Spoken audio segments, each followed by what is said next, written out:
where Liverpool can improve to end winless run against Man City.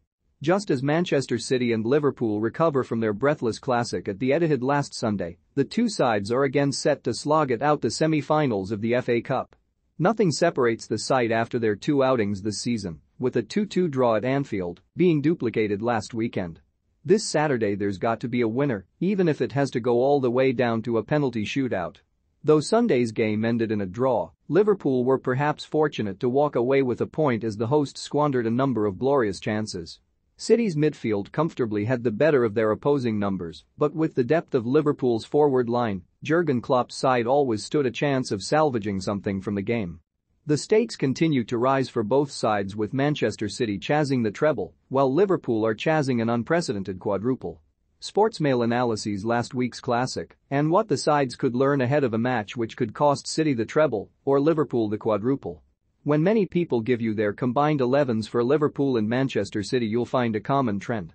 Liverpool's forwards at the present time are favoured over their rivals, while there are arguments to be held about who makes it in defence and in goal. However, Manchester City have dominated the midfield battle against Liverpool in recent games, as shown by the 2-2 draw at the Etihad, where Kevin De Bruyne, Bernardo Silva and Rodri ran the show. Pep Guardiola's side were more effective in their passing, and despite Jurgen Klopp's reputation for pressing and a high-intensity game, Manchester City won the ball back in midfield more than their rivals. City's midfield trio combined for more passes than the opposing three of Fabinho, Jordan Henderson and Thiago, plus Naby Keita, who replaced the Liverpool captain in the second half. While De Bruyne took the headlines, when you look at the stats, Silva in particular was in fine form with 73 accurate passes, 24 more than Liverpool's best in Thiago, showing City's control of the game. The 27-year-old Portuguese playmaker also won more duels than any midfielder on the pitch, 15, and won the most tackles with 5, despite City dominating possession for large periods of the game. Liverpool are known for their high-intensity and pressing game, but it was City's midfield who made more recoveries, with Rodri in particular impressive with 12 throughout the contest. Although City scored 2 goals, City's midfield were sloppy on the ball, with the trio losing the ball on 41 occasions to Liverpool's 28. While Guardiola's side were expected to have more of the possession, Liverpool's midfield trio still had plenty of the game, but struggled to influence the game in opposing areas. In fact, while both De Bruyne and Bernardo Silva created 2 chances each throughout the game, Liverpool's trio provided none between them. Brazilian midfielder Fabinho, who is normally so reliable for the Reds, had one of his worst days against a top side, with a pass accuracy of just 76% and only winning 45% of his duels, though this was more than Rodri with 40%. It was also Fabinho's needless foul that led to Kevin De Bruyne's opener, while Jordan Henderson was a peripheral figure in the midfield battle. So how do they improve for the FA Cup? Well, one potential factor which could decide the match is the fitness of De Bruyne. The Belgian superstar has found form at the perfect time and produced a superlative performance at the Etihad. He came off with an injury against Atletico Madrid and is set to miss the Wembley showdown on Saturday. On the other side, there have been questions from Liverpool fans as to whether they picked their best midfield three. While Fabinho underperformed, some Liverpool fans have suggested that captain Henderson is out of form and should be dropped.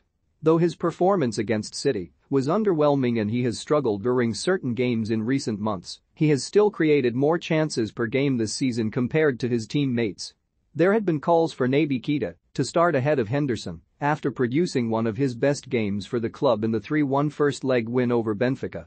However, despite facing Man City 4 times, Keita has never started a match against the Citizens, almost as if he is not trusted by Klopp to perform in the Reds' hardest domestic fixture. Despite this, some of his key stats do stack up well against the veteran Liverpool midfielder. He is level with Fabinho for successful tackles per game, the highest interceptions per game as well as recoveries. His duel success rate, 45.6%, is also comparable to that of the Liverpool captain, 45.9%. Given how Liverpool's midfield played last week, the Guinean international might be worth a shout of a start in the Crunch FA Cup clash. The midfield area is not the only area that Liverpool could improve this weekend. Stats in terms of passes, duels and ball recoveries also favour Manchester City's defenders over Liverpool's back four last weekend. Despite providing an assist, Trent Alexander-Arnold performed just 25 accurate passes, which compares to 42 of Man City's right-back Kyle Walker. Alexander-Arnold, 10, and Andrew Robertson, 16, also provided fewer balls in the opposition's half than Walker or Joao Cancelo, both 18. In an attacking sense, while Phil Foden and Gabriel Jesus both won over 60% of their duels, compared to Liverpool's trio which saw Sadio Mane perform the best in that sense with 41%. If they don't improve their efficiency in these areas they could be punished by City at the weekend if they are more ruthless. City had more shots than Liverpool in both league games but failed to take enough of their chances, which allowed Liverpool to escape with a point on both occasions. Mohamed Salah, Sadio Mane, Diogo Jota, Roberto Firmino and Luis Diaz have scored 79 goals between them in all competitions this season.